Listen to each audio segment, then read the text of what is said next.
At the reedy edge of a wide twilight lake stood 3 small mouse sisters with 1 walnut-shell boat. The lavender sky was perfectly reflected in the water, like a quiet painted promise. Hester, the eldest, looked sensible. Pell, the middle one, was already dreaming up at the sky. Mam, the youngest, the smallest, the gentlest, twisted her tail in her paws and worried. Together they pushed off. The walnut boat slid forward, gentle ripples spreading like opening hands across the lake, carrying them bravely into the soft listening evening of stars. Hester pulled the tiny oars with neat, strong strokes. Pell tilted her head back and stared up at the rising stars. Mam chewed her paw and asked if Grandmother's Island even existed anymore. The first island rose ahead. It was all sharp grey stones and unfriendly edges, with no soft place anywhere for a tired mouse to lie. Hester shook her head firmly. This was not it. She leaned out with one oar and pushed them gently off again. Mam sighed a small worried sigh. Pell waved goodbye to the rocks anyway, just to be polite about it. The second island was covered in tall, swaying grass that whispered stories to itself. Pell loved the way it danced. Mam looked at it warily, her tiny pink nose already wrinkling up. Mam sneezed once. Mam sneezed twice. Pell patted her back kindly. Hester shook her head again. The grass was beautiful, but a sneezy island was no island for sleeping mice.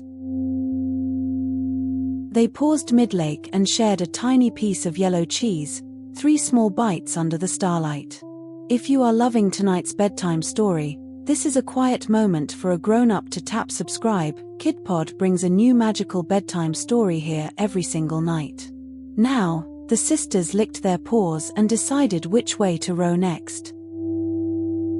The third island held a small round cottage with a glowing window.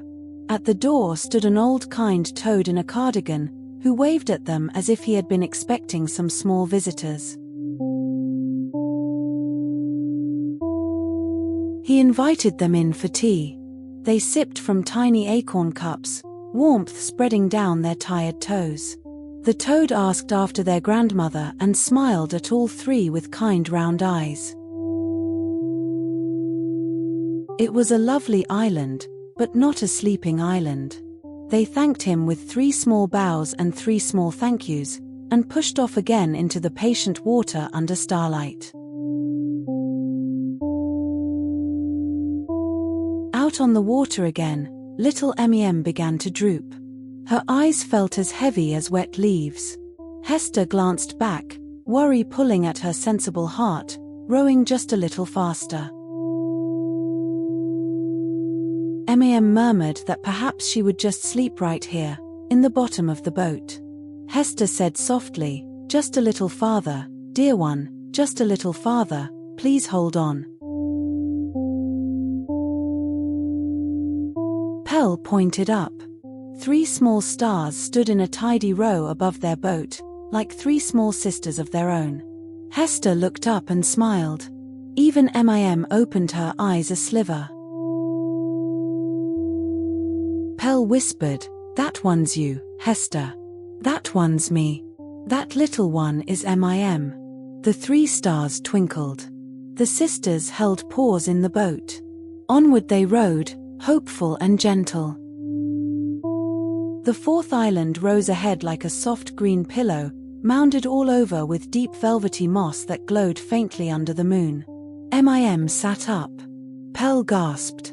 Hester guided them in. They stepped out.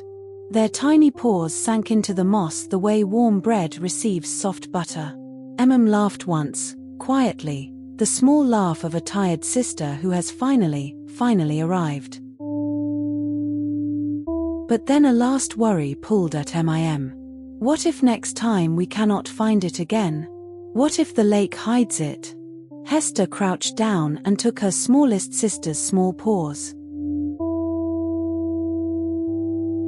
We will find it again, Hester promised, every time you need it. Pell added, the 3 stars will show us. Em let out a long breath, and her last worry melted into the moss. They curled up together in a row on the soft moss. Hester wrapped her arm around Em. Pell tilted her head up to keep watch on the gentle starry, listening, midnight sky. The lake lapped softly at the edge of the island. Their walnut boat rocked gently, tied to a single tall reed. 3 small mouse breaths slowed into the same quiet rhythm. And there they slept, 3 small sisters with paws touching, beneath their 3 little stars. The night kept watch. The moss kept warm. Nothing on the whole wide lake hurried them at all. And so they rested, safe together. Good night, dear Hester. Good night, dear Pell. Good night, dear Em, the smallest sister.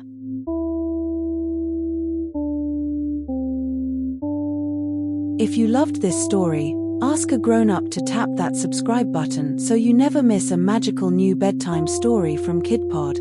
Click the bell, and we will see you very, very soon. Sweet dreams.